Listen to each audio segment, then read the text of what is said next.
Estoy en Houston, desde No. acá operando, para Perú. Sí, la verdad que con este tema que lamentablemente nos ha pasado, nos hemos adaptado a toda la tecnología y nos hemos convencido, el lado bueno de todo este dolor tan grande es que nos hemos convencido que podemos trabajar desde cualquier lugar, ¿no? Desde cualquier lugar del mundo inclusive. Literalmente, y ese va a ser mi caso, así que voy a ser un ejemplo de que sí se puede.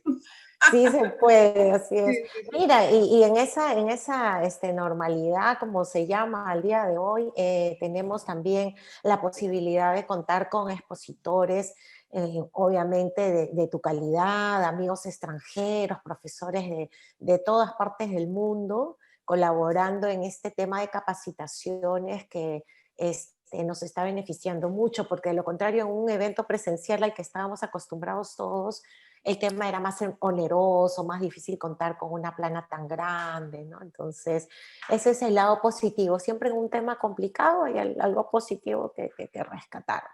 Sí, la verdad que sí. O sea, ya creo que era inminente que en algún momento iba a haber teletrabajo y habían pilotos, así cosas pequeñas, pero ya está claro que sí se puede.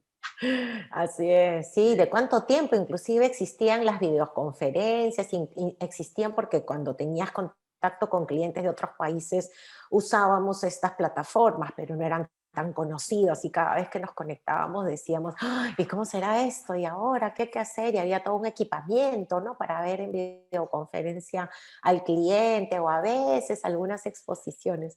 Y al día de hoy ya todos estamos acostumbrándonos, ¿no? Eso. Sí, para mí es una maravilla, o sea, de verdad que De verdad. hasta rejuvenecido, creo, por trabajar así. Porque acá estoy en mi casa, mi cocina, Claro, cocino, yo como mi comida, así. exacto. Es buenísimo. Yo también puedo estar con mi familia, te paras un rato, haces tu, ¿no? Tu pausa, como se activa, y puedes tomar aire, caminas, sales, o sea, obviamente con los cuidados, pero y vuelves a trabajar.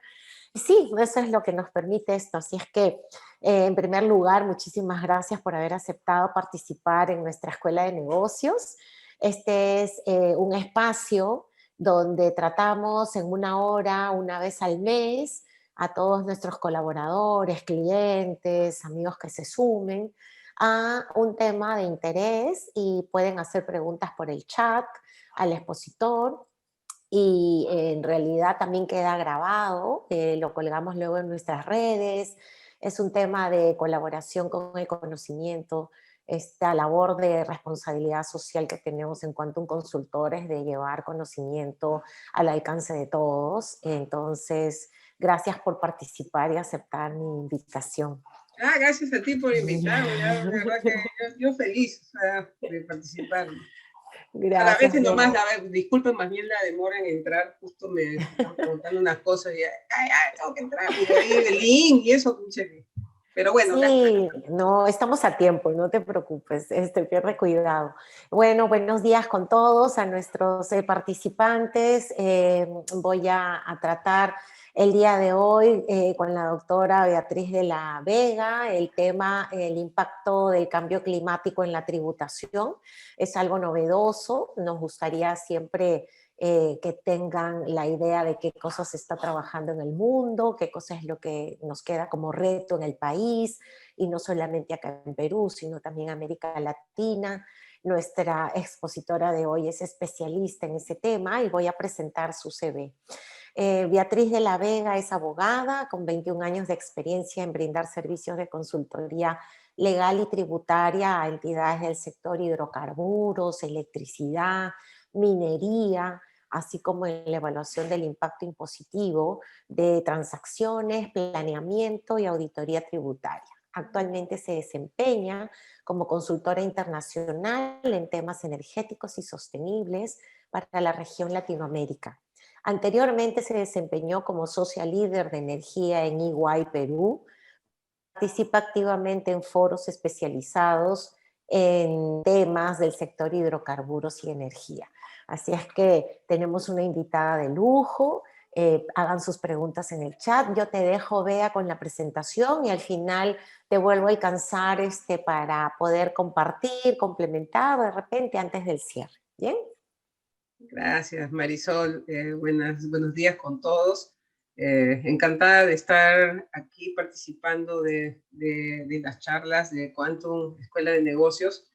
Y bueno, sí, justamente en los últimos 2 años estuve estudiando algunos temas nuevos, sobre todo vinculados a lo que está pasando en el mundo respecto a la transición energética. Y antes de venir a Houston, a Estados Unidos, estuve también haciendo una evaluación, un diagnóstico que nos encargó el BIT en ese momento, respecto a cuál era la situación, el estatus de las acciones para reducir o mitigar los efectos del cambio climático en el Perú. Sin embargo, el tema, como ahora vamos a hablar, tiene varias aristas, y el tema tributario no es ajeno a esto. Sin embargo, todavía en el Perú hay una agenda muy grande pendiente, y lo más probable es que en el futuro cercano empecemos a ver más cambios de los puntuales que ya hemos tenido en el campo tributario, y debemos estar preparados. Hay mucha información, hay papers que está también elaborando la OCDE desde el punto de vista tributario, y que tienen que ver justamente con toda una ola o una tendencia de ir incorporando impuestos al carbono. ¿Para qué? Para gravar más a los que más contaminan.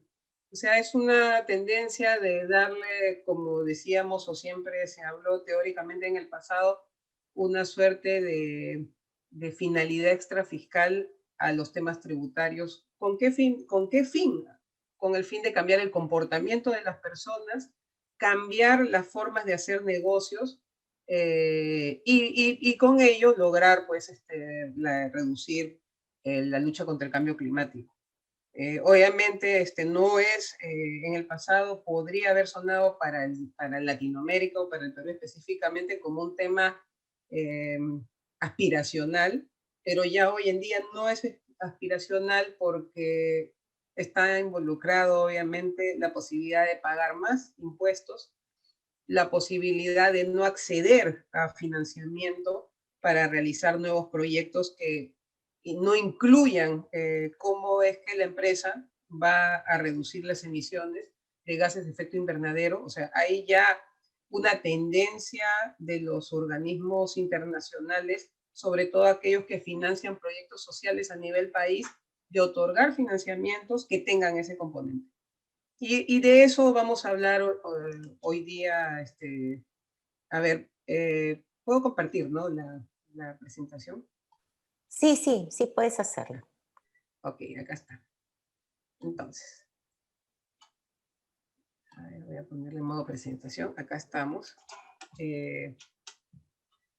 A ver, primero, un poco la idea es ir poniéndonos en contexto, ¿no? O sea, necesariamente hablar un poco de cuál es el impacto global del cambio climático, cuáles son los avances que ha habido o que hay actualmente en el Perú. Lamentablemente, COVID ha cambiado las agendas, pero incluso el COVID en parte tiene que ver con este tema de cambio climático, y creo que ha hecho que que sea mucho más visible hoy en día de lo que ya era. ¿Por qué en el Perú no ha sido muy visible un tema tan importante como este? En realidad hay varias cosas. Uno, que a nivel de la Organización de Naciones Unidas, los países que más han estado promoviendo el tema de cambio climático son países europeos. En los últimos 4 años, en el caso nuestro, cercanos a Estados Unidos, la política de la administración de Trump fue de más bien salirse de los acuerdos de cambio climático recientes. El más reciente es el que se firma en el año 2015, el Acuerdo de París, Y eso hizo que a nivel de inversiones, ¿no? Porque lamentablemente, si bien es cierto, cada país latinoamericano es autónomo y tiene su propia política, también es importante recordar que tenemos de cerca a Estados Unidos, que es un país, gran país industrializado y que tiene inversiones en la región. Entonces, préstamos, nuevos negocios, nuevos capitales para las regiones con ese componente, podría haberlo puesto o haberlo hecho más relevante en las agendas de los últimos 4 o 5 años, y eso no sucedió. Y más bien este año, cuando asume la nueva administración Biden, el 20 de enero, con a partir de ahí el discurso ha cambiado. El discurso ha cambiado en el sentido de que las inversiones que Estados Unidos piensa hacer, no solamente en el interior de Estados Unidos, sino en Latinoamérica, van a promover el tema de mitigar el efecto del cambio climático. Eso quiere decir que va a haber nuevos negocios en donde los inversionistas o el gobierno de Estados Unidos va a pedir a las empresas o a los países que tengan, que cumplan con implementar medidas para reducir la emisión de gases de efecto invernadero. Lo otro también es que, dándole una leída al Acuerdo de París, el Acuerdo de París tiene un artículo 6 en el que se establece que, siendo una problemática mundial, la lucha contra el cambio climático no afecta obviamente a un país o a uno u otro, afecta al mundo entero. Entonces, los países más desarrollados, digamos los países del G20, que incluye obviamente Estados Unidos, incluía a Estados Unidos, tenían que destinar fondos para ayudar a los países en vías de desarrollo. ¿Cómo esto se iba a concretar a nivel de fondos, financiamientos para poder realizar o ejecutar proyectos que tengan que ver con la lucha contra el cambio climático? De hecho, en el caso peruano, el año pasado se firmó un acuerdo gobierno a gobierno con Suiza, a fin de, bajo el Acuerdo de París, artículo 6, para que Suiza pueda facilitar financiamiento y también proveer de asistencia técnica al Perú. ¿No? Entonces vamos a empezar a ver cambios. ¿Dónde se está focalizando la asistencia técnica? En varios segmentos, entre ellos la pequeña y mediana empresa. ¿Por qué? Porque todavía ahí hay muchas cosas que hay que sofisticar, y si no sofisticamos los procesos, tampoco pues vamos a llegar a incorporar en el chip de las personas que dirigen estas empresas, que tienen que también cumplir con un procedimiento más, que es la reducción de gases de efecto invernadero. A ver, vamos a ver qué está pasando, cuál es el estatus. Acá solamente para recordar, hay mediciones que se van haciendo respecto a cómo se va comportando el calentamiento global en el mundo. Y bueno, esta es una preocupación que no viene de ahora, o sea, tiene ya bastante tiempo, pero si vamos viendo estas mediciones que van saliendo cada quarter, se van haciendo las actualizaciones de qué es lo que está sucediendo.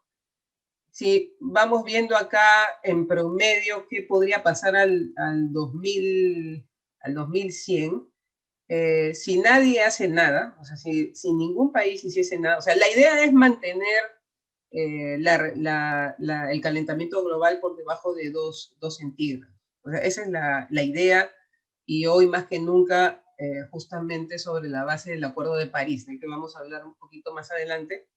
Pero si nadie hiciera nada, querría decir que el calentamiento promedio global al 2100 podría llegar a 4.5 centígrados. O sea, ¿qué cosa podría generar esto? Obviamente cosas que ya estamos viendo, que es el cambio en el clima, ¿no? O sea, lugares donde hace más calor de lo normal.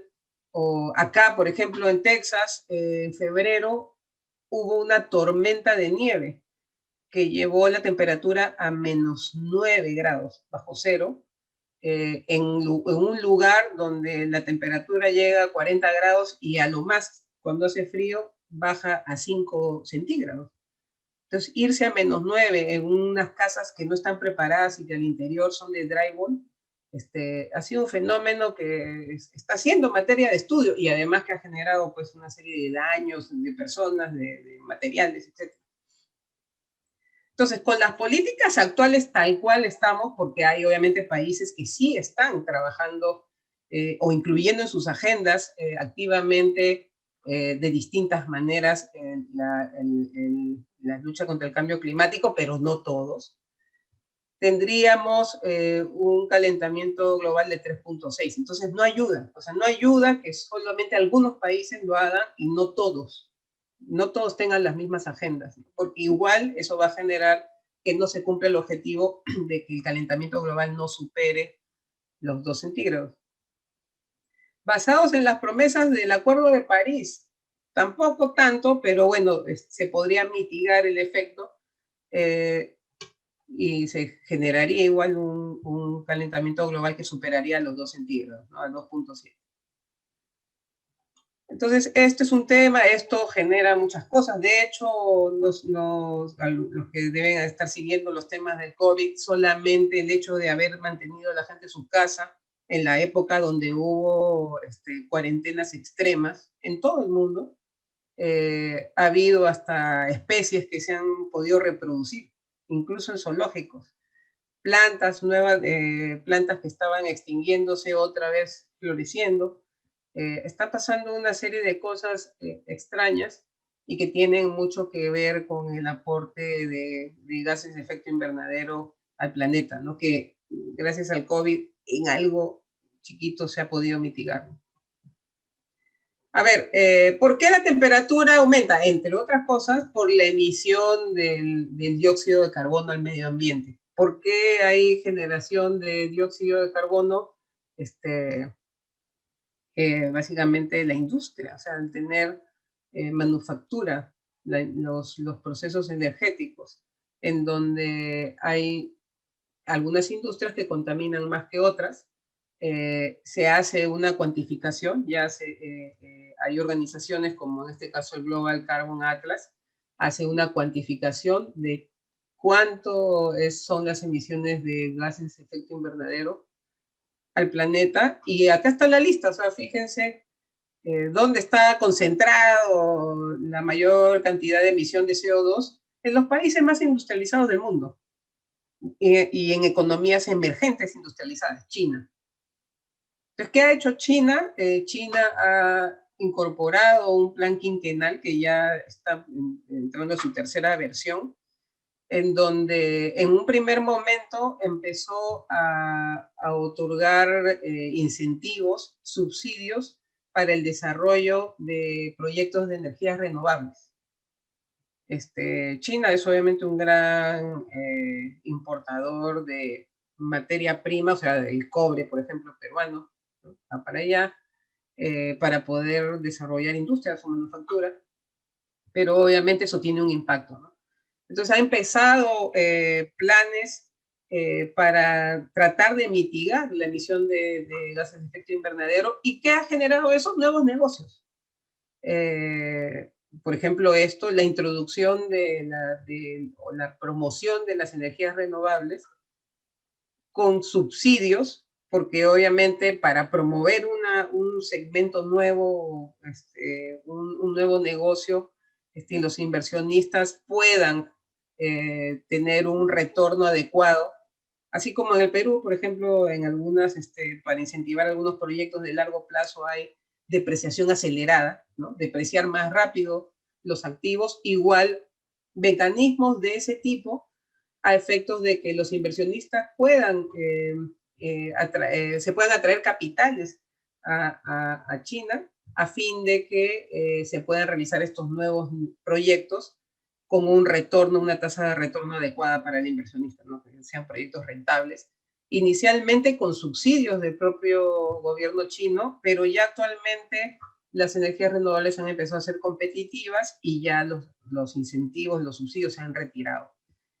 También se han generado otros nuevos mercados que probablemente también en el Perú surjan y también tributariamente vamos a tener que pensar en incorporar medidas, ¿no? Por ejemplo, y algo que no es solamente de China, sino que también está en Estados Unidos, en Europa, más desarrollado, es lo que se denomina la generación distribuida.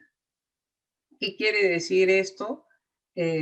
Básicamente, normalmente la provisión de energía para nosotros, consumidores finales que estamos en nuestra casa, es unilateral. Es decir, tenemos a una distribuidora, en el caso de Lima, algunas partes de Luz del Sur, nos provee de electricidad en la casa, nosotros pagamos una tarifa mensual, ¿no? Un recibo de agua, de luz. Ahora, cuando hablamos de generación distribuida, es la posibilidad, por ejemplo, en mi casa, podría poner un pequeño panel solar y generar energía, ¿no? De manera que parte de la electricidad que yo requiero para mi consumo propio no solamente provenga del proveedor tradicional, la distribuidora tipo Luz del Sur, sino que yo genere mi propia energía, con lo cual podría reducir costos, o en todo caso, si estoy en una zona donde hay alta radiación o hay buen sol, incluso la posibilidad de poder, si es que obviamente la distribuidora con algunos incentivos del Estado puede ayudarme con la infraestructura, la posibilidad de que ya no sea unidireccional, o sea, solamente de la distribuidora hacia mí, sino que el exceso de la energía que pueda generar con ese panel solar la pueda reinyectar a la red, ¿no? Entonces, eso es posible, eso ya existe en otros países, para eso se requiere dar incentivos, hacer inversiones. Acá, eso en China ya está desarrollado, de hecho, en las zonas rurales, a donde no llega el sistema interconectado eléctrico, los granjeros tienen esta posibilidad y están realizando nuevos negocios, por ejemplo, en pequeñas comunidades, otorgándose incentivos, asistencia técnica para que se generen incluso nuevos puestos de trabajo técnicos, electricistas, aprendiendo de estas nuevas tecnologías para poderlas instalar en las casas aledañas, ¿no? De esa manera, la propia gente en zonas rurales se genera su energía y el excedente podrá en algún momento ser reinyectado al sistema interconectado. Ahora, en el caso del Perú, eso es posible, sí, pero hay que ver la viabilidad económica, ¿no? O sea, ahorita nos encontramos en un momento de excedentes, o sea, hay más oferta que demanda, más oferta eléctrica que demanda, entonces eso hace pues no tan atractivo poder pensar en hacer inversiones de este tipo, salvo que sea el propio Estado el que las pueda promover con ciertos subsidios, que creo que debería ser así, porque esta sobreoferta, o la muy denominada sobreoferta, no es infinita, porque eso depende, o sea, el hecho que hay ahorita sobreoferta depende de que la demanda no está digamos, exigiendo que se produzca más de lo que actualmente se produce, pero pensando, siendo optimistas de que en el futuro el mercado, por ejemplo, la minería u otros negocios puedan empezar a levantar, ¿no? Pueda dinamizarse la infraestructura, por ejemplo, también el sector de infraestructura, eso podría generar que haya mucho más que la oferta o de quede corta y no nos agarre mal parados cuando todavía no hemos hecho nada por estos nuevos negocios que ya existen en el mundo y que obviamente son alternativas que tienen además un componente social. Sobre todo para el caso del Perú, ¿no? O sea, una cosa es una zona rural en China o Estados Unidos. Estados Unidos tiene más del 90% se denomina rural o semi-rural, pero obviamente no estamos hablando pues de zonas pobres, como sería el caso del Perú, en donde un proyecto de generación distribuida podría cambiar la vida a las personas, ¿no? Sobre todo en zonas remotas o cercanas a proyectos de industria extractiva. Entonces hay una problemática interesante y que tiene que ver con algo que también ahorita les voy a comentar sobre los objetivos de desarrollo sostenible. Entonces, viendo acá esta lista, muchas cosas empiezan a aparecer, nuevos negocios que se pueden hacer, políticas del Estado que se tienen que implementar. En Estados Unidos, el Ministerio de Agricultura, Departamento de Agricultura, tiene programas para justamente mediana y pequeña empresa en zonas rurales, hasta ciertos montos, para otorgar financiamiento que les permita adquirir los equipos que hagan posible la generación distribuida, por ejemplo. Y otras tecnologías para poder reducir o mitigar la emisión de gases de efecto invernadero. O sea, usar, por ejemplo, ya acá es común, uno puede controlar el recibo e incluso la temperatura, ¿no?, dentro de la casa desde el celular, ¿no? Desde algo que ya es tan obvio que a través de un app poder hacer este tipo de modificaciones, o sea, que lo puede hacer cualquiera, o sea, en zona rural o en zona urbana, hasta tecnologías más sofisticadas. Pero para eso hay incentivos, hay préstamos. Y también, por otro lado, hay incentivos, consultorías para empresas o universidades consultoras que obviamente tienen el conocimiento técnico para capacitar. Entonces son dos cosas que justamente también, si lo extrapolo al caso peruano, faltan, ¿no? O sea, doy un incentivo, o ahora, por ejemplo, que se discute tanto el canon, ¿no? O sea, doy un canon, lo redistribuyo entre los gobiernos regionales, locales, la plata está ahí, pero muchas veces no es efectivo el uso de ese dinero, no solamente por temas de corrupción, sino porque a veces no se sabe cómo gastar. Y si sé dónde gastar, no tengo la asesoría o la asistencia técnica sofisticada para poder hacer efectivo el cumplimiento de los fines, ¿no?, de la entrega de esos dineros, ¿no?, con motivos sociales. Entonces, hay eso. Fíjense, la India también, otro país emergente, altamente contaminante, sufriendo los avatares del COVID. Rusia también, Rusia un país que tiene obviamente parte de la OPEC Plus actualmente, que es juntar a los países de Medio Oriente más Rusia, haciendo una suerte de bloque para poder controlar o de alguna manera intervenir en las fluctuaciones de los precios internacionales de los hidrocarburos. Entonces, también altamente con Japón, otro país industrializado. Alemania. Alemania lo vemos mucho apareciendo ya en el caso peruano, apoyando con muchas iniciativas vinculadas, sostenibles y también de energías renovables.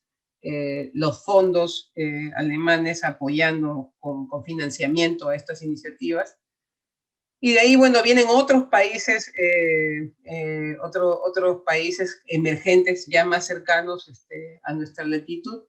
Y vemos al Perú está en el número 54, o sea, está mucho más abajo. Eso no quiere decir que el Perú, porque está más chiquito, no tenga que hacer nada. O sea, como decíamos, esta es una preocupación mundial porque el tema del cambio climático es del mundo, o sea, de todo el globo terráqueo, o sea, no es solamente de esos países que contaminan.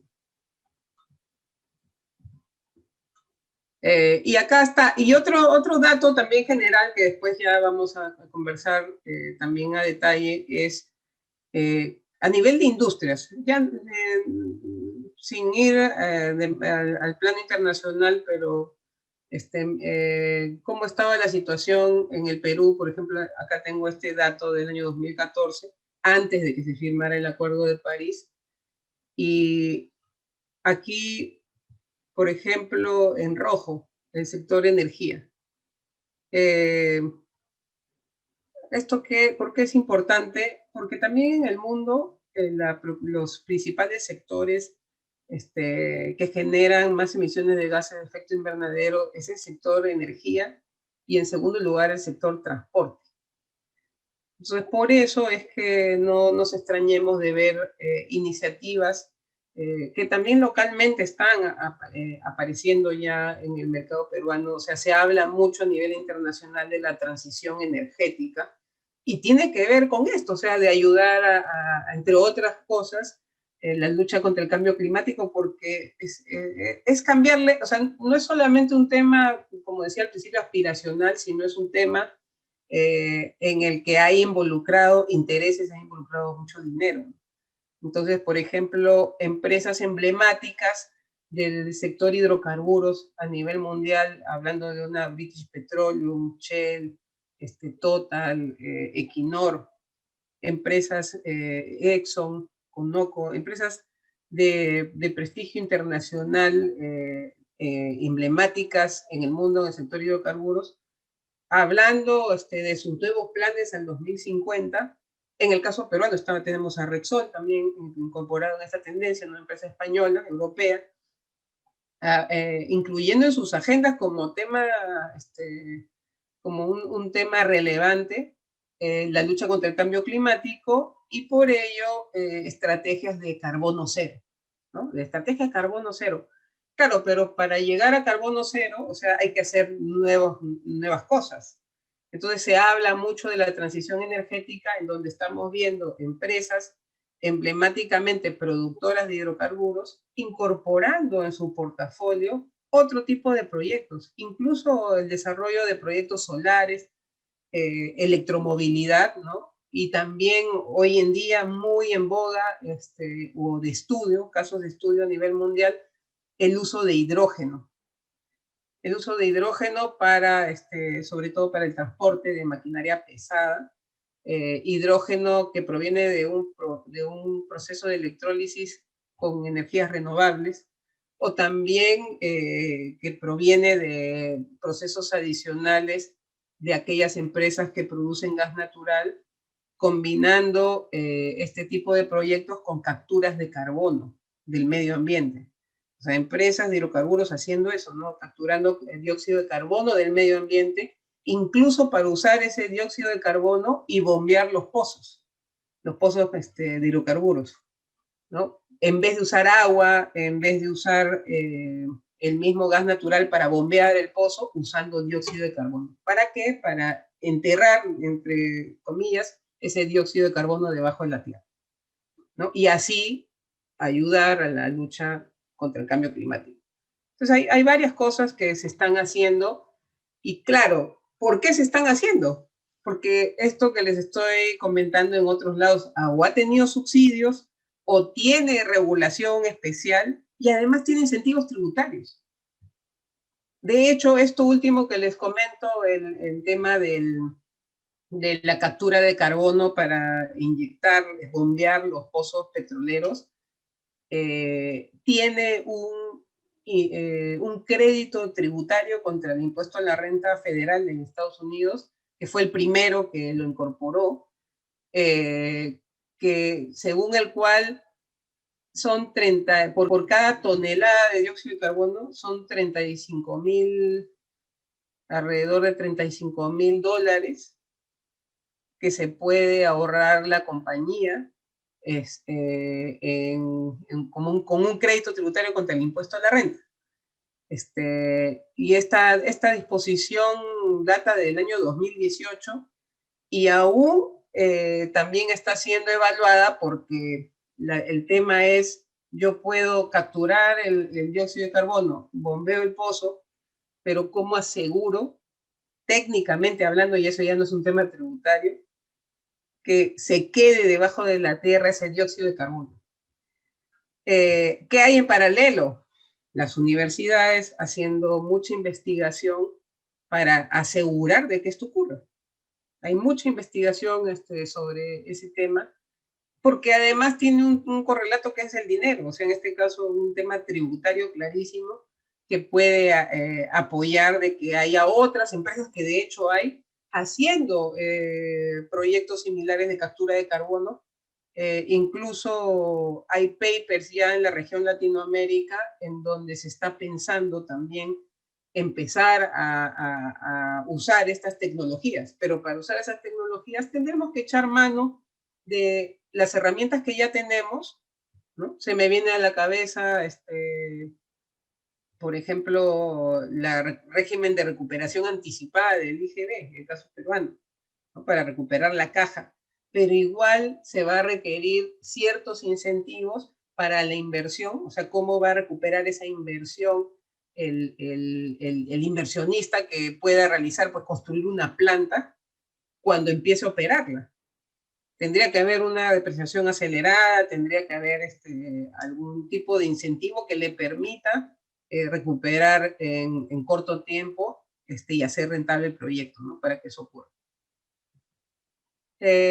Incremento de la temperatura en el mundo. Fíjense, seguimos hablando un poco acá de por industria. Y si vemos, como les decía, tiene sentido escuchar mucho sobre la transición energética, que ustedes también me imagino deben haber escuchado, porque esa es la tendencia, o sea, así están las cuantificaciones.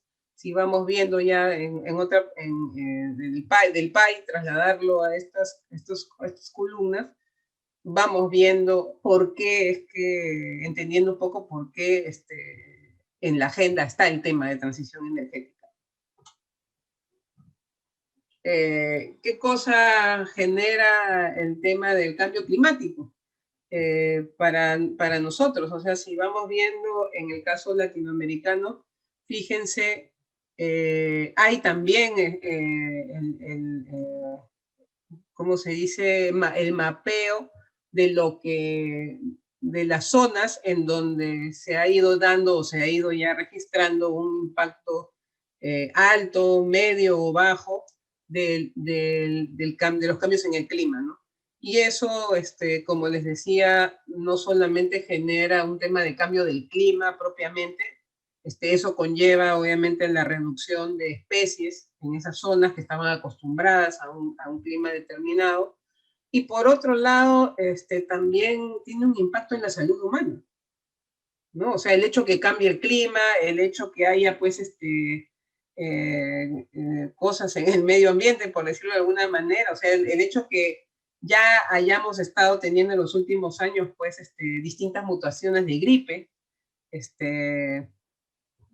todo eso tiene que ver de cierta manera con los cambios en el clima, ¿no? Y es un tema que, aparte de ser una preocupación de cada uno de nosotros, tiene un impacto en los negocios y va a tener un impacto en lo que nos convoca hoy en día, quizás que es el tema tributario.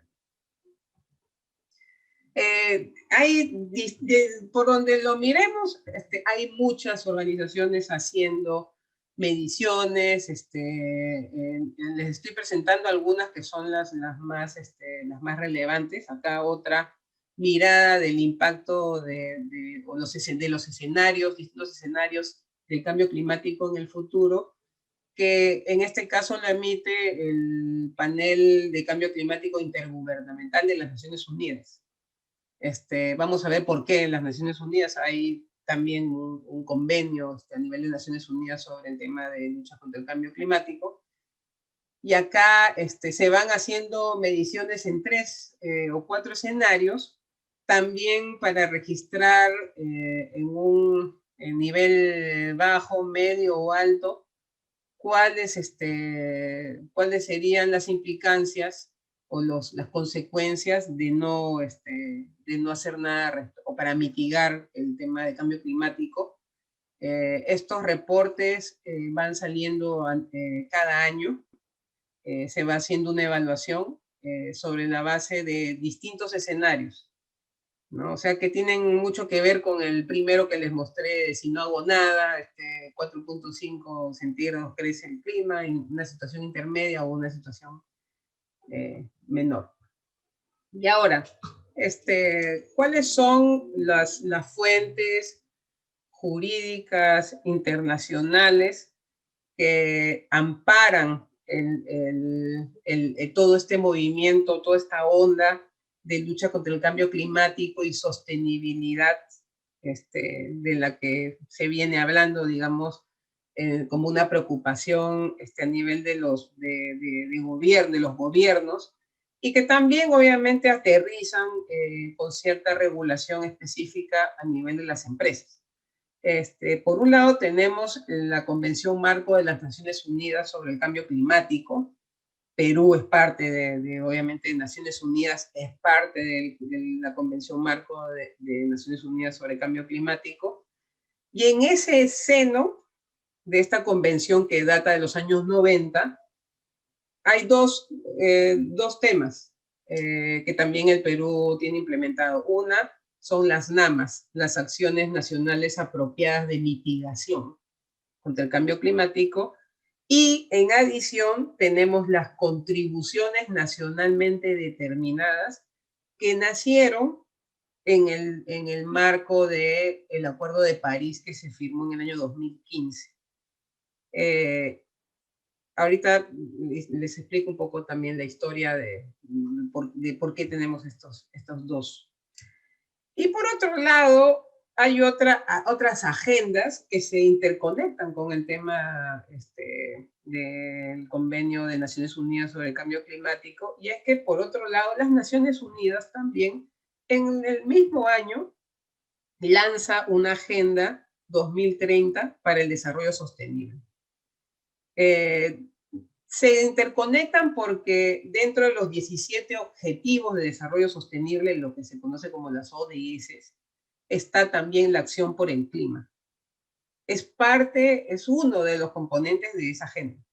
Entonces hay una interconexión. Esto es una, digamos, propuesta macro en donde los gobiernos tienen que estar involucrados. O sea, si yo, por ejemplo, necesito hacer algo respecto de acción por el clima, ya como venimos hablando, tiene que cambiar la regulación. Se tienen que adecuar, dar incentivos tributarios para poder cumplir con los objetivos propuestos dentro de estos convenios. Entonces, eso es, como les decía, lo que podría acelerar que se tengan que introducir cambios, ¿no? Y tenemos que estar conscientes de estos cambios. O sea, la razón, y aparte cuál va a ser el impacto, si somos asesores o si trabajamos en una empresa, qué es lo que eso podría generar. Acá solo un poquito de historia. A ver, aquí les decía, hay un panel intergubernamental de cambio climático. El tema data de fines de los años 70. En el año 92 se gesta ese convenio a nivel de Naciones Unidas sobre el cambio climático. Y lo que ha ido pasando, como ustedes deben haber escuchado, cada año se dan lo que son las convenciones de las partes, ¿no? Con la Convention of Parties, las COPs. Y cada COP se van tratando distintos temas que tienen que ver con los temas de acciones para el clima. En la COP 3, por ejemplo, hubo lo que en su momento también, un antecedente, digamos, del Acuerdo de París, que fue el Protocolo de Kioto. Pero el Protocolo de Kioto lo que buscaba, fue el antecedente en donde por primera vez se habló de incluir targets, o sea, metas. O sea, así como hoy en día el Convenio de París señala que tenemos que mantener el calentamiento por debajo de 2, que no supere 2 centígrados, también en ese momento se establecieron indicadores para la lucha contra el cambio climático. Sin embargo, el problema fue de que no todos los países, o sea, se requería un número de países que ratificaran el convenio para que pudiese entrar en vigor. Pero claro, históricamente, uno de los países que es famoso por no ratificar convenios es Estados Unidos. Entonces, como ustedes han visto antes, Estados Unidos, segundo lugar de países que emiten gases de efecto invernadero. Entonces, por más que estuviera Rusia, estuvieran los demás, no se iba a lograr el propósito buscado, ¿no? Entonces, ese convenio terminó quedando de lado. Y bueno, de ahí siguieron dándose planteamientos hasta que aparece en el año 2015 el Convenio de París en el seno de las COPs, en el seno de la Convención Marco de Naciones Unidas, en donde el hito que marca el Convenio de París es que fue suscrito por todos los países del mundo. Y la idea era, o sea, con el antecedente del Convenio de Kioto, la idea era que todos los países del mundo lo ratificaran. rápidamente. Pero lamentablemente ahí, como les había comentado, vino la administración de Trump y lo primero que hizo fue decir que no iba a ratificar el convenio. Plazo de la ratificación que se cumplía justo cuando dejaba el año pasado la cartera del presidente. ¿Cuál era el impacto de eso? Obviamente los países de Europa molestos, ¿no? O sea, en sentido lato, ¿no? Molestos. ¿Por qué?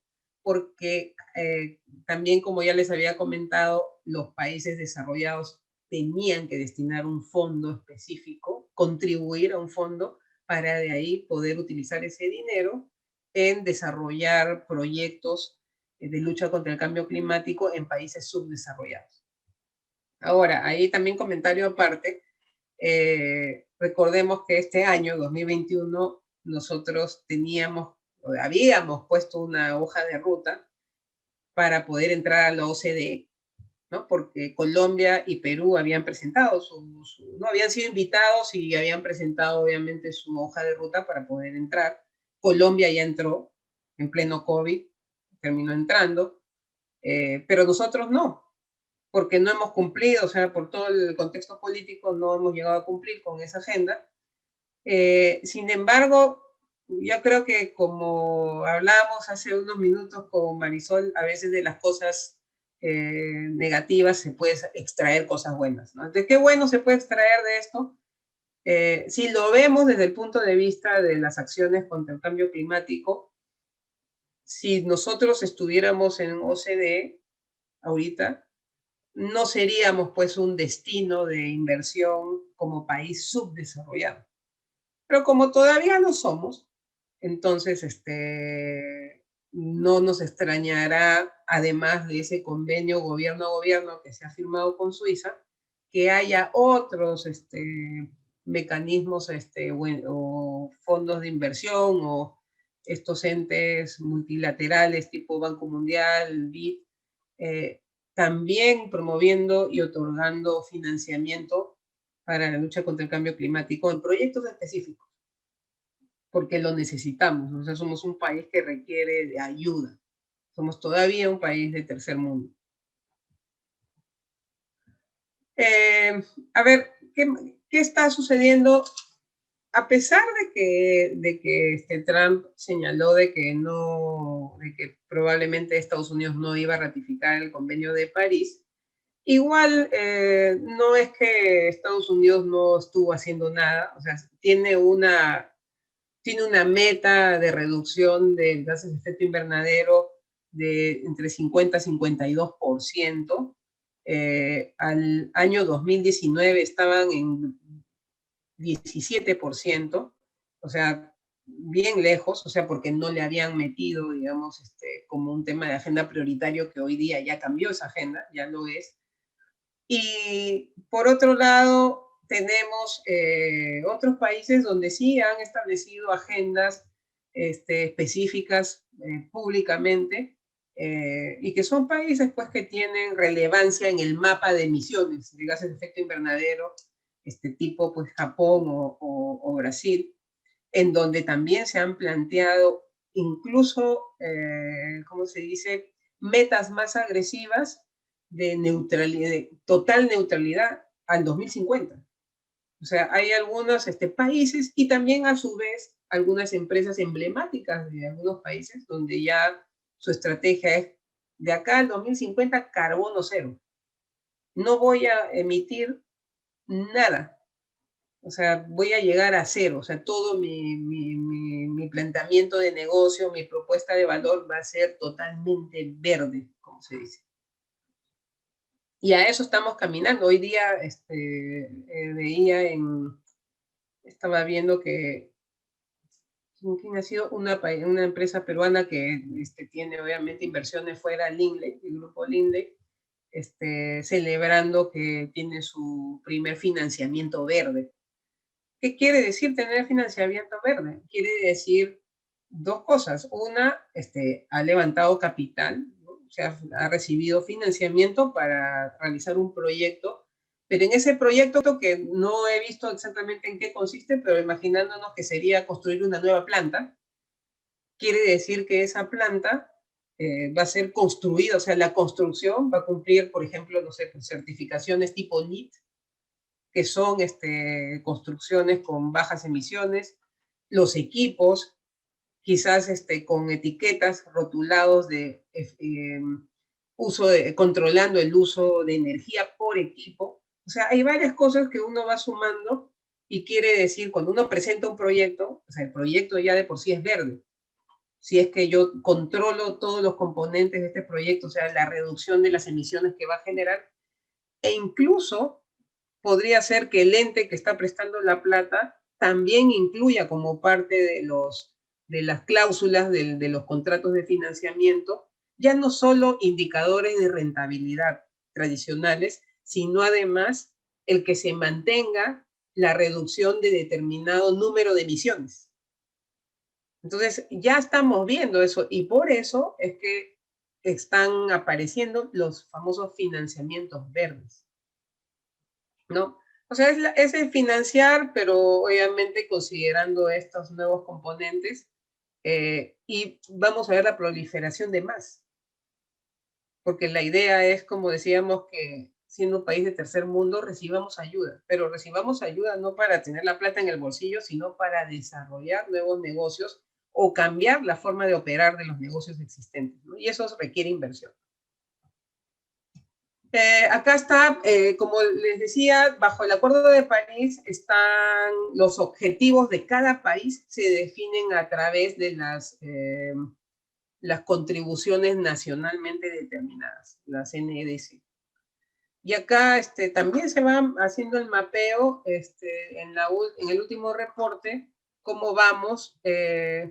Perú está dando la hora, digamos, en el tema, aparece en color verde, verde total. ¿Por qué? Porque el año pasado, en diciembre del año pasado, hasta diciembre, o sea, cuando el Perú entra al Convenio de París y marca su norte respecto al cambio climático, se estableció como meta reducir al 2030 hasta 30% los gases de efecto invernadero. Pero en diciembre, luego de la revisión quinquenal de los avances de la lucha contra el cambio climático, en diciembre del año pasado se incrementó a 40% la reducción meta que el Perú ha propuesto, ¿no? Por eso es que aparece ahora de color verde intenso. O sea que, ¿qué quiere decir eso? O sea, aparte que qué bonito, ¿no? O sea, qué bien, ¿no? El Perú se ha puesto la camiseta con la lucha contra el cambio climático. Quiere decir que vienen nuevos negocios. Yo creo que a veces cuando hablamos de estos temas, si no le vemos el incentivo, o sea, y eso cómo me afecta a mí, bueno, aparte que me afecta para bien, en el sentido de que voy a estar mejor, voy a tener un aire mejor, no tan enrarecido. Por otro lado, podría ser que empiecen a haber nuevos puestos de trabajo, más oportunidades de negocio, más inversiones. O sea, los fondos, y eso no es así, digamos, figurativamente hablando, hay muchos fondos. Acá en Estados Unidos, en Houston justamente, que es un lugar que se conoce como la capital de energía, en donde hay muchos fondos de inversión buscando proyectos sostenibles en donde colocar la plata, obviamente con cargo a que se le devuelva el dinero, no con más intereses, pero hay mucho olfato ahorita de dónde están los negocios, sobre todo en la región Latinoamérica. ¿Qué es lo que podría pasar a nosotros? Bueno, dependerá de cuál sea la agenda y el mapa de ruta de la nueva administración que viene. Entonces ahí ese es un tema que tenemos que mirarlo de distintas aristas. Esto es una preocupación importante que tiene que estar como un tema prioritario de las agendas de gobierno. De los 18, por lo menos la primera vuelta de los 18 planes de gobierno, solo uno hacía directa mención a los temas de lucha contra el cambio climático y a los objetivos de desarrollo sostenible. Y que no son los que están quedando ahorita en segunda vuelta. Ok, entonces, nada más para ver, como les decía, los temas de cambio climático, tenemos Naciones Unidas, tenemos reciente Acuerdo de París del año 2015, que el Perú lo ratifica en el 2016, y que prevé varias cosas, entre ellas nuevos proyectos, financiamiento de países desarrollados tipo OCDE hacia el Perú, con lo cual les acababa de comentar que podrían plantearse nuevos negocios. Y por otro lado, se cruza, se interrelaciona con los objetivos de desarrollo sostenible que entraron en vigor en el 2016. El Acuerdo de París se firmó en el 2015 y se ratifica en el Perú en el 2016. Los objetivos de desarrollo sostenible entran en vigencia en el año 2016. Y acá hay una agenda mucho más amplia. Pero si vemos el número 13, que es Acción por el Clima, pero hay más cosas, ¿no? Estamos viendo el tema de fin de la pobreza, reducción de brechas de pobreza. Por eso es que ahora también mucho estas propuestas como vamos a entregar el 40% del canon directamente a las familias. ¿De dónde viene el canon? Del impuesto a la renta y de las regalías. O sea, si eso fuese así, o sea, si se pudiera, porque yo todavía creo que hay muchas cosas legales que evaluar ahí, se tendría que optimizar el impuesto a la renta, ¿no? Porque de ahí va a salir el tal canon. Entonces, podríamos ver también dentro por el hecho de llegar a cumplir las ODS, también cambios tributarios. Hace poco, por ejemplo, con Lucho Durán hablábamos de equidad de género y tributación, que ya también, o sea, hay antecedentes legislativos, jurisprudencia, por ejemplo, acá en Estados Unidos, que bueno, tuvo una corriente feminista a fines de los años 70, entonces hay un desarrollo también constitucional y a nivel incluso tributario de temas donde se incorpora igualdad de género. Y hay cambios en educación, infraestructura, o sea, hay un montón de cosas, toda la parte que es acceso a la energía. El Perú, si ustedes entran a mirar el reporte de los Objetivos de Desarrollo Sostenible que sale cada año, el Perú estaba alrededor de 1.300.000 personas ubicadas en zonas rurales que todavía necesitan acceso a la energía. Hay un plan de electrificación rural que tiene obviamente establecido el gobierno, que todavía no termina de hacer la cobertura de todo ese 1.300.000 que está ahí, o sea, con una necesidad descubierta, pero se pueden hacer otros negocios, o sea, obras por impuestos para desarrollo de proyectos sociales en zonas remotas, que pueden incluir incluso el uso pues, de energía solar. Entonces, hay varias cosas que pueden darse y el marco, digamos, que va a inspirar a la agenda de gobierno y que va obviamente a tener que promover la ejecución de nuevos negocios, tiene que ver con estos objetivos también de desarrollo sostenible y que van más allá del tema climático del que venimos hablando, como pueden apreciar, ¿no? Son 17 objetivos. ¿Por qué esto es importante?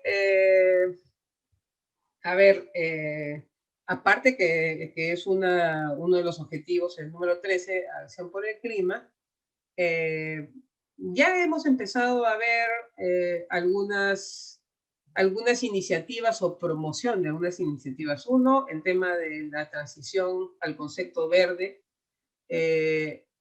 Hay varias tendencias alrededor de esto, ¿no? Por ejemplo, se debe haber escuchado hablar por ejemplo, el capitalismo consciente, que es un movimiento estadounidense. Entre los fundadores está el fundador de Google, y que también he escuchado en el Perú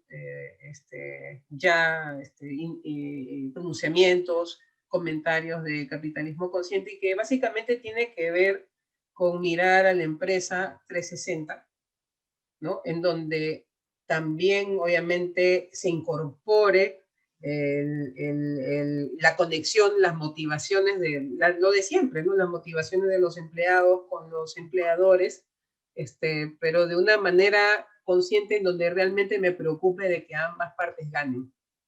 Y lo mismo, invirtiendo en soluciones sostenibles que no necesariamente tengan que ver pues con grandes desarrollos. O sea, lo que está pasando ahorita es que las empresas que solían tener dentro de las mismas investigación y desarrollo, o sea, desarrollar fórmulas y demás, ¿qué está pasando hoy en día? Se está incentivando en paralelo la innovación y tecnología a través del emprendimiento. Entonces, estos emprendedores, estos jóvenes que están en la universidad o terminando la universidad y que quieren desarrollar sus propios negocios, incorporando o vendiendo sus ideas a empresas grandes. Por eso es que, como les decía hace unos minutos, los incentivos que tienen que ver con cambio climático o proyectos sostenibles y estos fondos internacionales prestando dinero a los gobiernos, en parte se enfocan en la pequeña y mediana empresa. Porque en esa pequeña y mediana empresa no estamos hablando del emprendedurismo por necesidad que nació de la informalidad hace muchos años, sino hoy en día de jóvenes talentosos con ideas y proyectos que requieren financiamiento porque son ideas de impacto. O sea, ideas de impacto que se están incorporando a las grandes corporaciones. Por eso es que el foco es pequeña y mediana empresa. Estamos hablando de pequeña y mediana empresa que hoy en día es gente que tiene la idea, que está educada, o o nacen estas ideas de las plataformas o incubadoras promovidas por universidades. Entonces, todo eso tiene que ver con estas nuevas tendencias sostenibles y también verdes. Avances en el Perú. Bueno, como ya lo venía adelantando, el Perú es parte del convenio marco de lucha contra el cambio climático. También, obviamente, suscribe los objetivos de desarrollo sostenible y teníamos el programa País para entrar a la OCDE, que se tendrá que replantear la hoja de ruta, veamos qué pasa con la nueva administración, pero lo que estaba ahí, o sea, es una hoja, en el programa País, una hoja de ruta que se alinea con los dos anteriores. Y tiene obviamente otras cosas más. Pero creo que al final, si uno empieza a leer los tres, se van interrelacionando y las metas, digamos, de cumplimiento es lo que cambian, ¿no? O sea, la agenda programa país es mucho más inmediata porque el cumplir con esos objetivos nos va a dar la posibilidad de certificarnos como parte de la OCDE. Y quizás si eso ocurriera, los otros dos anteriores caminarían mucho más rápido para nosotros, porque podríamos trabajar agendas con otros gobiernos que ya han incorporado muchas iniciativas, ¿no? O sea, por ejemplo, no sé, pues países escandinavos que están dentro de la OCDE, que hoy en día para generar energía, o sea, han llegado, o sea, con estos proyectos de biomasa, de usar basura para generar electricidad, hoy en día un par de países escandinavos importan basura. Ya no tienen basura, imagínense. O sea, a eso estamos llegando. Como parte les decía, de la Convención de Cambio Climático, están las NAMAs. En el caso del Perú, ¿cuáles son los sectores donde, como parte de este acuerdo, se definieron como estratégicos en donde hay que desarrollar proyectos? Está el transporte, residuos sólidos, justamente residuos sólidos, proyectos de biomasa generando electricidad de la basura, la industria, ¿no? La parte de, por ejemplo, las cementeras, las ladrilleras, que emiten pues dióxido de carbono, tienen proyectos, los hornos que utilizan ahora han cambiado, o sea, o están en proceso de cambio y eso requiere inversión. En general, energía, o sea, todo el replanteamiento del mapa de ruta del plan estratégico nacional energético, eso también está como tema de agenda pendiente. La bioenergía, ¿no? Usando obviamente residuos agroindustriales, partiendo obviamente del excremento de vaca o el bagazo de maíz, edificaciones sostenibles, el concepto de casa verde, en donde yo controlo, o sea, toda la casa está diseñada para controlar la reducción de emisiones y el agro. Esos son los sectores que están definidos como los focos en donde inicialmente se planteó estas industrias como las áreas de especial atención.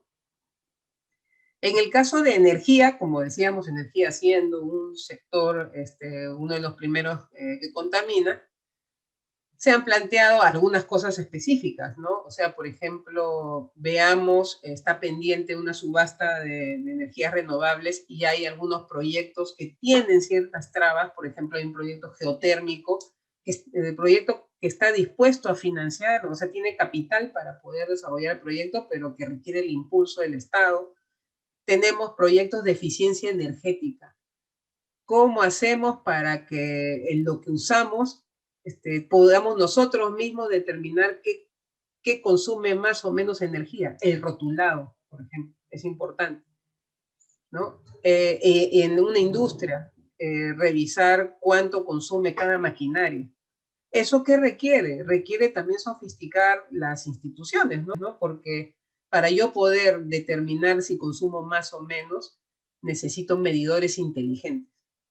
O sea, alguien tendría que invertir, o sea, una Luz del Sur o una empresa de este tipo, en adquirir medidores inteligentes y trasladar el costo a los consumidores, a nosotros. Eso es posible, o sea, eso requiere de una evaluación. Y así, acceso universal a la energía, proyectos de electrificación rural y el transporte eléctrico, la electromovilidad, que también requiere obviamente cambios. Eso eran las NAMAs, pero a raíz del Acuerdo de París también están las contribuciones nacionalmente determinadas en donde se han establecido temáticas priorizadas: agricultura, bosques, pesca, salud, agua, ¿no? En la lucha contra el cambio climático. Pero estos temas son recientes, porque si bien es cierto, en el año 2018 se promulgó la ley marco de lucha contra el cambio climático en el Perú, y después norma que fue reglamentada.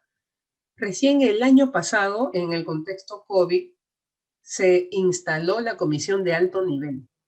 O sea, y esta comisión de alto nivel, que está obviamente donde tiene que estar el presidente del Consejo de Ministros y tienen que estar representados varios ministerios, recién se ha incorporado en la segunda parte del año pasado. Y claro, si vemos todas las incidencias y cosas que han sucedido, no ha sido un tema pues prioritario. Pero ya está, o sea, y hay cosas que se tienen que hacer, y agendas, hojas de ruta que se van a tener que definir apenas tengamos una nueva administración. Y lo otro que también hay, aparte de las ODS, que también se va midiendo el avance, o sea, el avance de qué se está haciendo respecto a estos 17 objetivos de desarrollo sostenible. El INEI, en el caso peruano, los va midiendo. Va midiendo, a ver, por ejemplo, prosperidad, ¿no? ODS 7 al 11. En prosperidad está, en la número 7 es acceso a la energía, por ejemplo. Estamos hablando de qué se está haciendo para el desarrollo sostenible del planeta. ODS planeta, ODS 12 al 15, 46, 55, según el INEI, miren, indicadores, 12 por construir 43. O sea, hay mucho por hacer todavía. Eso plantea retos y oportunidades, creo, para todos nosotros.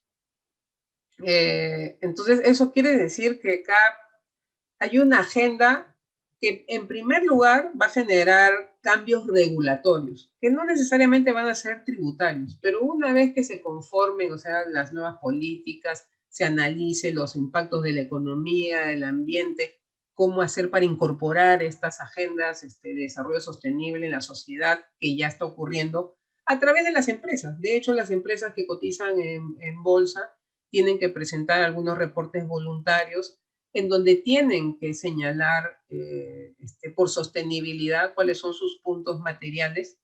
Y de hecho la Sociedad de Mercado de Valores, o la Superintendencia, perdón, de Mercados de Valores, cambió en una última resolución para incluir cuáles son los indicadores de cambio climático, específicamente. O sea, eso es reciente, o sea, estamos hablando del año pasado, de fines del año pasado.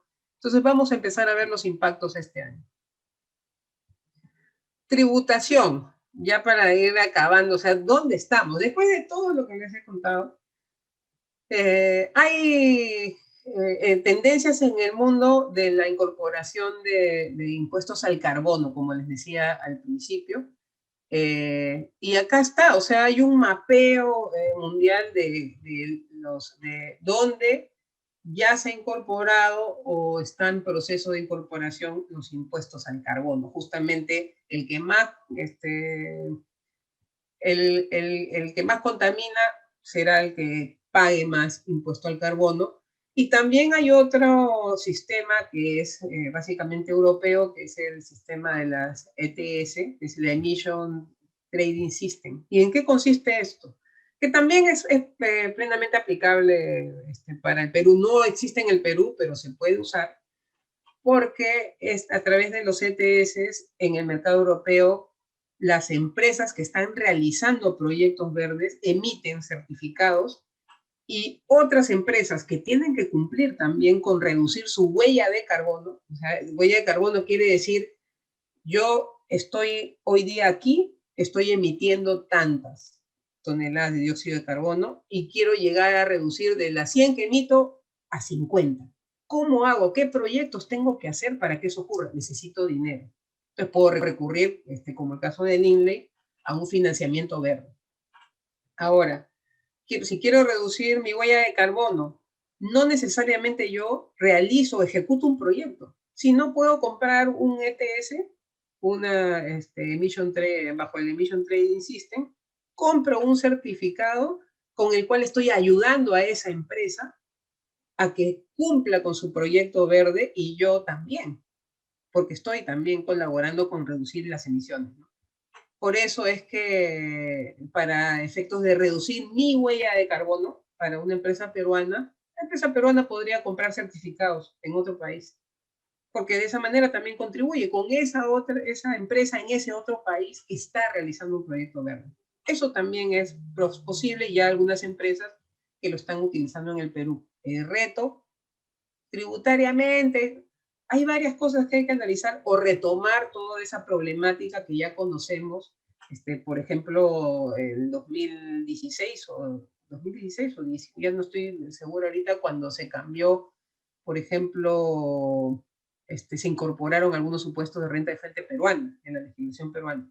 Entonces hay que empezar a otra vez retomar esas agendas y analizar, porque estos temas que les vengo comentando van a empezar a crecer exponencialmente.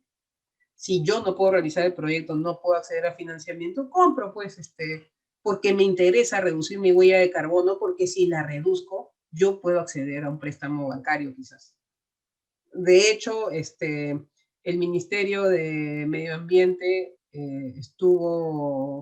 suscribió un acuerdo con Protocolo Verde, que a su vez estaba revisando con ASBAN cómo iba a ser justamente los indicadores para poder incentivar cuando se preste dinero al cumplimiento de la reducción de emisiones de gases de efecto invernadero. Y fíjense, hay de todo, o sea, hay, no en el Perú todavía, pero hay impuestos al sulfuro. En el caso peruano, hace unos años, para incentivar la modernización de la refinería de Petroperú, y también cambios que hubo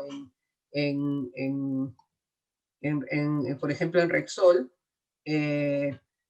se generó un programa de reducción del selectivo al consumo para aquellas empresas, dígase Petroperú, Repsol, haciendo refinación de combustibles, que a menos sulfuro en el contenido del combustible, menos selectivo al consumo.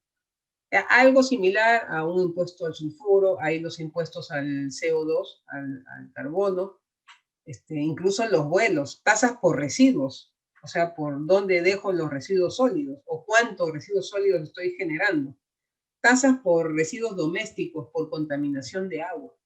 O sea, hay una serie de cosas que están ya incorporadas en otros países y algo de esto pueda venir también o ser analizado en el Perú.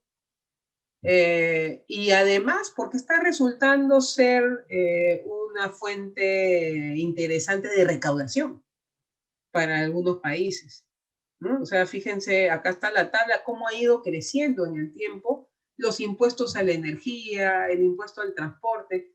O sea, está en crecimiento la tendencia de incorporar en las legislaciones para ayudar al crecimiento de la caja fiscal e incentivar la reducción de la problemática climática. O sea, es una realidad esto para todos. Y acá en la región, si vemos algunos casos, caso de Chile. O sea, Chile tiene una serie ya de incorporaciones. De hecho, está más adelantado que nosotros, entró CDE, tiene una agenda, un mapa de ruta al 2050, una política energética mucho más transparente, clara y con objetivos específicos. Y o sea, tiene ya su impuesto al carbono. O sea, ya tiene la legislación, y eso no solamente en Chile, lo tiene también Colombia, que de hecho está revisando ahorita por transición energética, también haciendo su hoja de ruta de transición energética, y donde están incorporándose ajustes o pensando en incorporarse ajustes a nivel tributario también, ¿no? De hecho, hasta ha habido protestas por una reforma tributaria que se ha estado planteando hacer otra vez hace unos días. Argentina también. Entonces, si nos empezamos a fijar qué es lo que está pasando acá en los países vecinos, ellos ya están. Ya. Pero claro, o sea, si vamos a, por ejemplo, a incorporar un impuesto al carbono, ¿no? Eso quiere decir, o lo que tuvo que hacer el gobierno chileno fue sentar a la SUNAT, al Ministerio de Economía, junto con el Ministerio de Medio Ambiente. O sea, empezar a tener una coordinación mucho más directa, incluso para la forma como había que determinar el impuesto.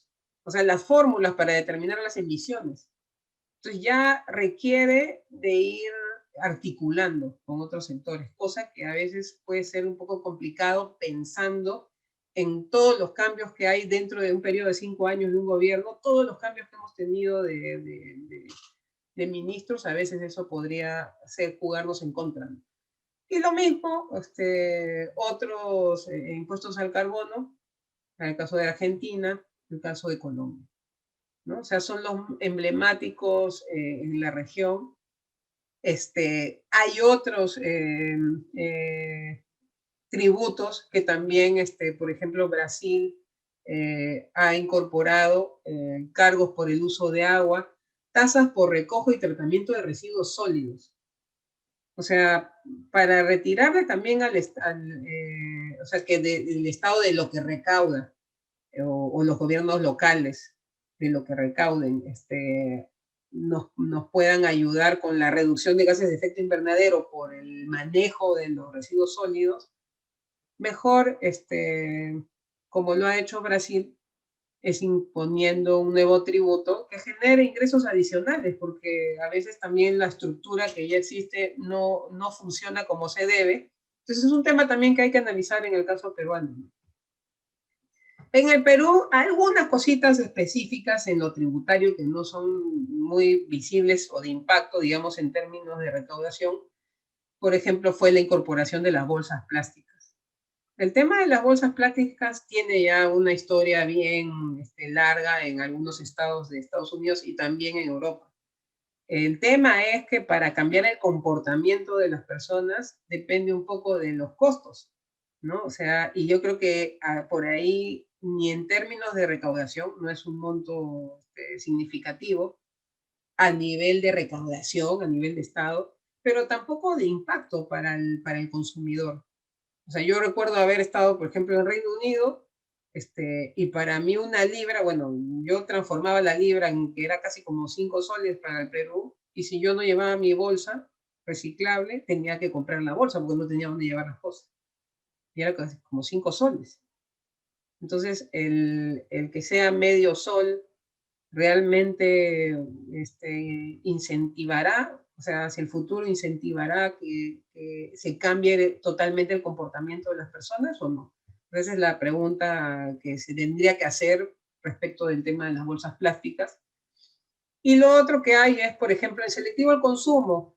Algunos, aparte de la desgravación del selectivo para a menos sulfuro en los combustibles, que ya viene de años atrás, lo otro es tasa cero para autos, por ejemplo, eléctricos.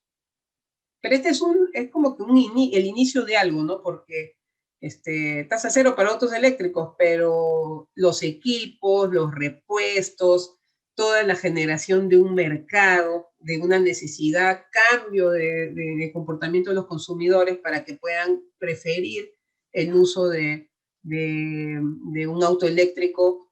Entonces, pasa por una serie de pasos, ¿no? Que hay que seguir. Aquí, por ejemplo, en los edificios hay cargadores, o sea, que uno puede, o sea, si yo decidía comprar un auto eléctrico, en el edificio donde vivo ya hay cargadores eléctricos. O se masifique el uso de electrolineras, ¿no? Como está ocurriendo en el Perú. O sea, de hecho, Petroperú ya inauguró no hace mucho, más de un mes creo, con Enel una electrolinera, ¿no? Para aquellos que usen autos eléctricos. Pero no hay muchos todavía, en el caso de Perú. Bueno, entonces, eso es todo lo que les quería comentar. Así estamos. Lo miraría en positivo, es decir, que vienen muchas oportunidades para el desarrollo, no solamente de negocios, de políticas del propio Estado, y en tema tributario, como pueden apreciar, está la cosa, diría, en pañales.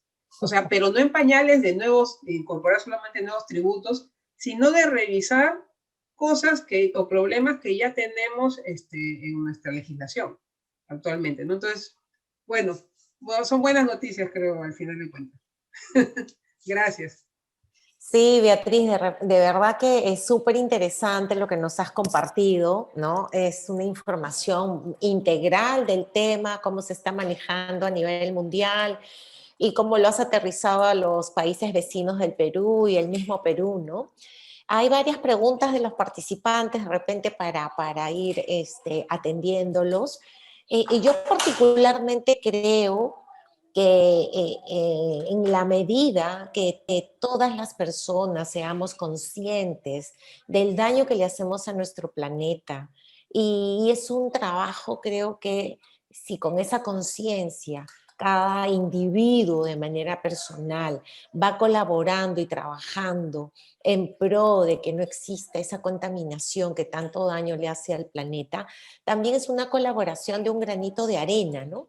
Cada uno mientras va reciclando, mientras ve que si usa mucho plástico contamina con el medio ambiente. Y si me voy a mi papel de empresario, en la medida que como empresario, no solamente el sector hidrocarburos, que hemos visto que son los más contaminantes, no energía, no solamente transporte, sino también todos los medianos, pequeños empresarios que vamos emprendiendo y vamos incorporando políticas de responsabilidad respecto del manejo del medio ambiente, también vamos a colaborar en ese afán de que obviamente nuestro planeta Tierra no se siga contaminando.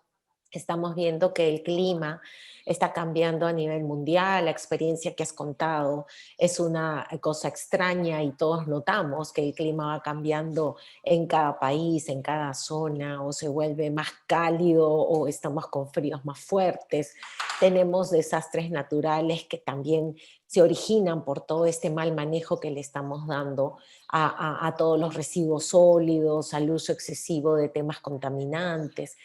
Entonces, si las empresas también a nivel de medianas y pequeñas vamos colaborando, vamos a ir ayudando a esto, ¿no? Es cierto que los estados tienen una responsabilidad más grande en políticas ya gubernamentales, ¿no?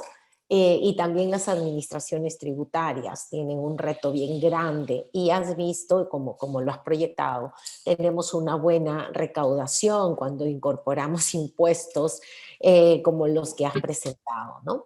En Perú estamos en pañales, es cierto, el hecho del impuesto a las bolsas plásticas es un indicio. Yo particularmente creo que al inicio hubo un buen impacto, ¿no?, de conciencia. Sin embargo, veo que esos 50 céntimos que comentas está llegando a un momento en que la mayoría dice, ok, pago el impuesto y cóbrate, entonces seguimos usando bolsas plásticas. El selectivo de consumo es otro tema que evidentemente puede ayudar en cierta forma, pero el transporte y la gasolina que todos utilizamos finalmente termina siendo una carga bien alta y una forma de recaudación que no necesariamente ayuda a combatir estos problemas, ¿no?, de manejo del medio ambiente. Hay mucho trabajo por hacer, evidentemente, pero creo que hay que partir por la conciencia de cada uno de nosotros y no dejarle solamente el trabajo al Estado. Y si la administración tributaria en Perú quisiera incorporar impuestos así como lo hemos visto en los países de Europa, tiene un problema mucho más grande todavía, ¿no? Que es en primer lugar, hay que combatir la informalidad. Tienes un 70% ya creo ahora en pandemia del total de la economía informal que no paga nada. Y si aún así ponemos impuestos, siempre vamos a ser los formales, los que resistamos esa carga, esa presión tributaria.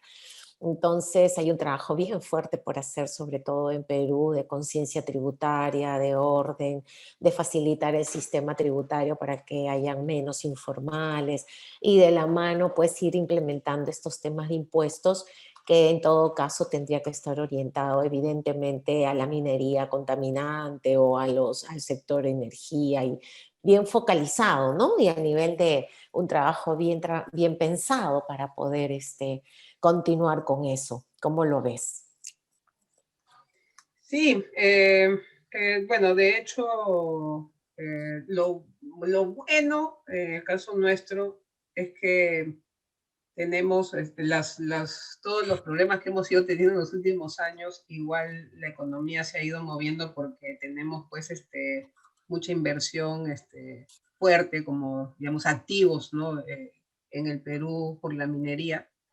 Y sí, como tú señalas, uno de los sectores, por ejemplo, que podría ayudar a mover esto, si las políticas públicas no nos acompañan, es, por ejemplo, el desarrollo de proyectos a través de la minería.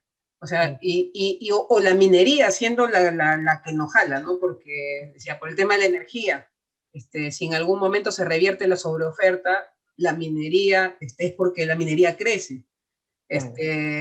Proyectos sociales en las zonas donde hay relevancia extractiva también.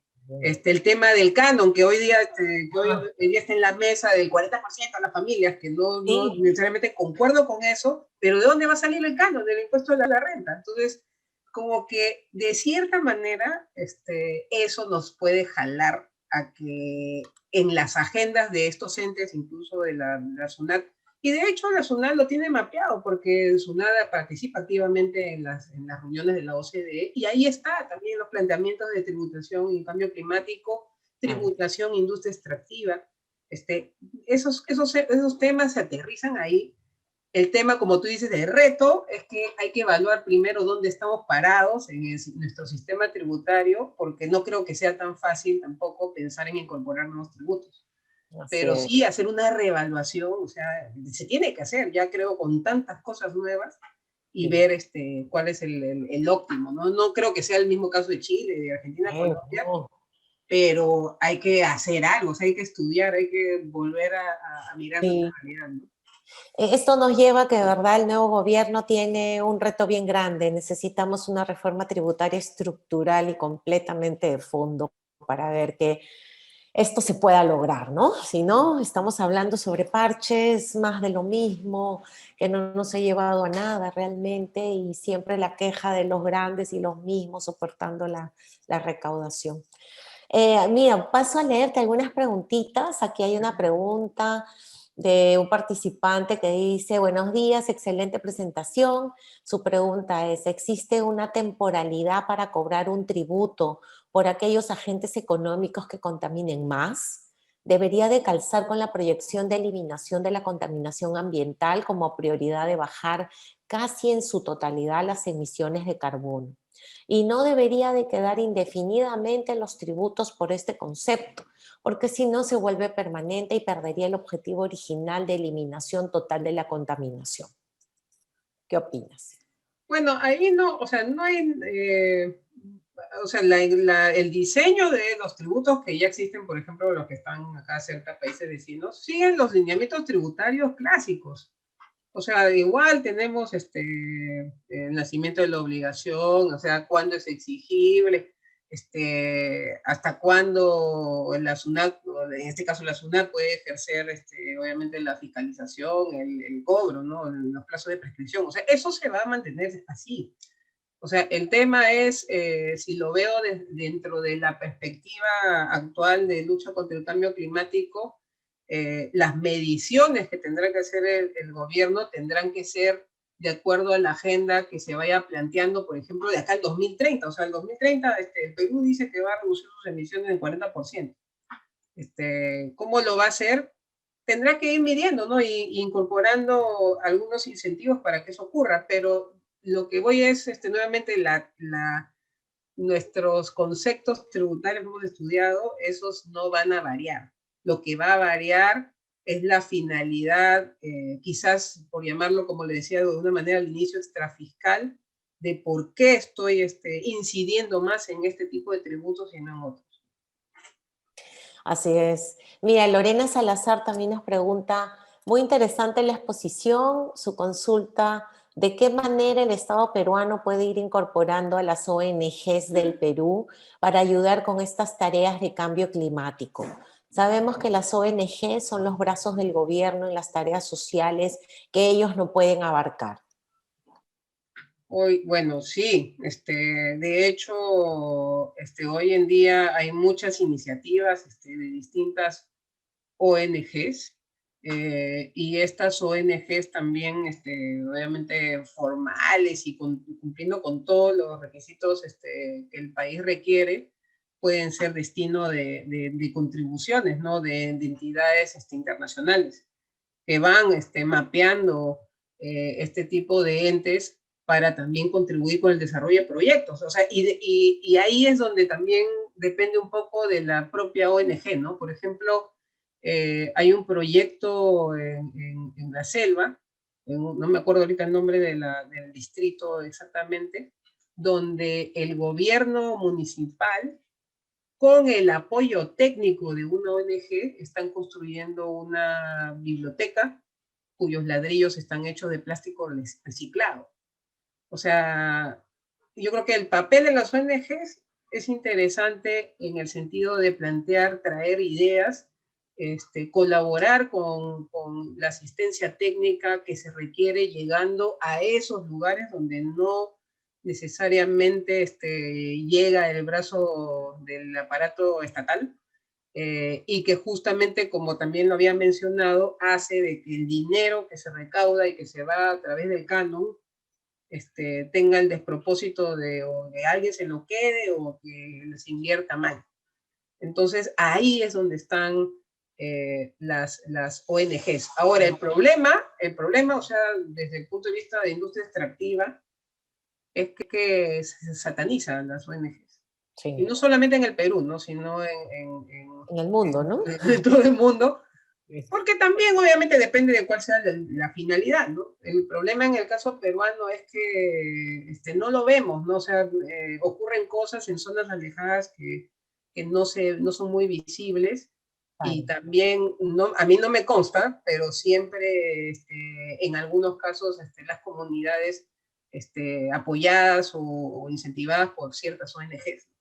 Entonces, yo creo que algo que siempre digo es el tema del manejo de la información es básico. O sea, en todo caso, lo que falta ahora, más bien por el COVID, es bandas 5G en las zonas más alejadas del Perú para tener un mejor acceso a información, creo yo, antes de todo esto.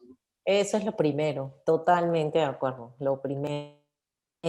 Alfredo Sigüe nos pregunta, y esta ya es nuestra pregunta final para ya ir cerrando nuestro webinar de hoy día. Bueno, y en la última ha aparecido una. Bueno, dice Alfredo Sigüe, doctora, en su opinión, ¿por qué en el Perú no se implementa masivamente el uso de gas natural en las casas o comercios a nivel nacional?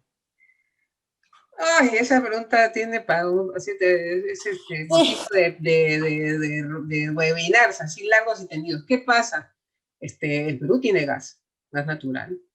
Ahora, cuando se hizo Camisea, el plan era integral, ¿no? Producir, transportar, una parte se liquefacta para irse afuera, y otra idea era desarrollar nodos energéticos en el Perú. De hecho, hay uno que queda en Chilca, y la energía, o sea, proviene, la electricidad 30 y pico por ciento, 35% aproximadamente proviene de gas natural, o sea, es importante.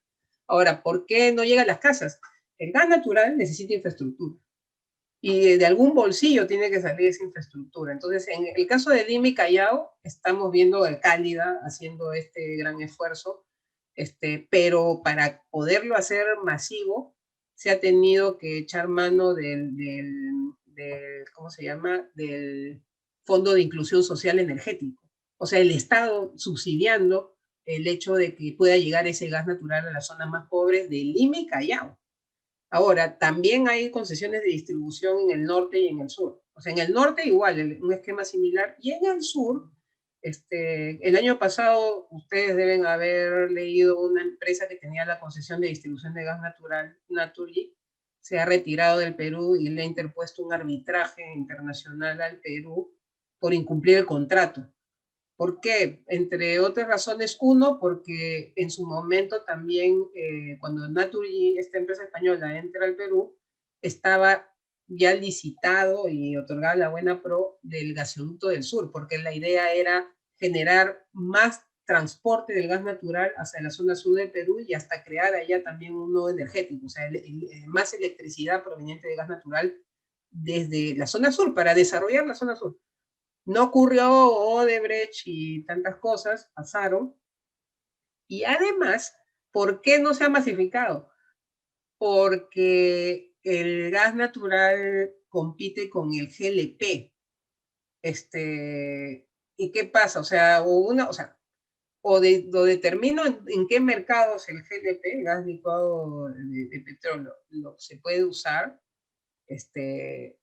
y en el caso del sur, ya desde siempre se había advertido, incluso hasta más barato es el GLP. Entonces, no hay incentivos para que se pueda virar a masificar el uso del gas natural, ¿no? Y ese es un tema que también creo que parte de hacer un plan energético nacional donde se incluya esto.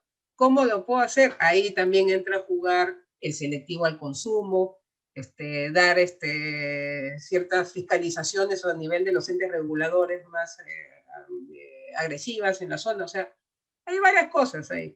Estoy mencionando algunas nada más. ¿Decisión política sería entonces? Sí, política y técnica, diría yo, ¿no? O sea, que hay que hacer un análisis integral, ¿no? Porque el GLP tiene un mercado también, o sea, no es cuestión de retirar uno por otro, porque también es como que dejas a gente sin trabajo, empresas que tienen convenios suscritos en el Perú que han invertido en ese negocio.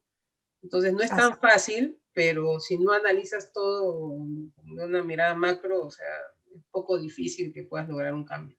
A pesar de que tenemos gas, o sea, de hecho está pendiente una licitación de 7 regiones, que es en el centro, que incluye a Cusco. O sea, Cusco hace poco, Limagas y Petrol, creo, han suscrito un convenio para introducir gas natural en la zona, pero es una ironía del destino, ¿no? Que siendo Camisea, que sale de ahí, o sea, el gas natural sale de ahí, recién ahorita estemos hablando de masificar a través de una concesión de distribución para que llegue a domicilio el gas natural, de donde sale el gas natural del origen. Entonces, eso genera que siempre sea caballito de batalla y promesas y Políticamente, promesas ¿no? políticas. Sí, Claro, claro. Y no deja de tener razón, si es que no hemos atendido a la zona donde sale el gas, ¿no? Es la cuna. Entonces, ahí hay un trabajo también por hacer realmente.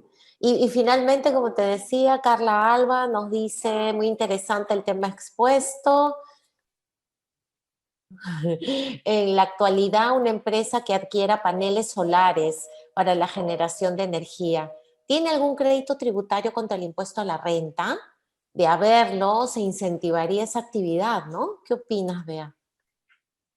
No, no tiene, pues, o sea, lo que hay es las empresas que, o sea, hay un decreto legislativo en donde se han previsto ciertos incentivos para el desarrollo de proyectos de energías renovables por debajo de 20 megas, o sea, que son proyectos pequeños y que obviamente incluyen obviamente adquirir paneles solares, pero esos son proyectos que se han ido dando a través de licitaciones que ha ido haciendo el Estado. La última tiene 4 años o casi 5 ya que se prometió y no ha habido.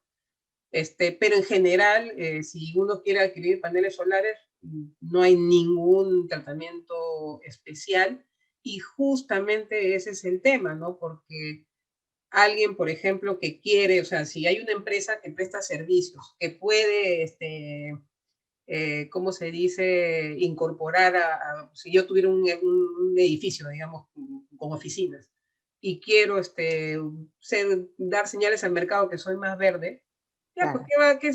¿qué va a querer esta empresa? Ya, o sea, ya, dame la energía más barata, me voy a ahorrar en el suministro de energía, obviamente, para mi edificio, pero la adquisición de los paneles solares, ¿en cuánto tiempo los voy a poder depreciar? O sea, voy a poder recuperar mi inversión. Todavía sigue estando así lo más óptimo, entre 6 y 8 años. Entonces, por eso también es que no se ve, o sea, a muchas empresas haciéndolo, aunque sea para cumplir, así dar señales al mercado de que quieren ser más verdes, no. Porque no pueden recuperar rápido su inversión y realmente sí se necesitaría algún incentivo para que eso ocurra. Se necesita de todas maneras, y a eso me refiero con esta reforma estructural que necesitamos, ¿no? Porque sí es muy importante acoger este tipo de incentivos que nos van a ayudar.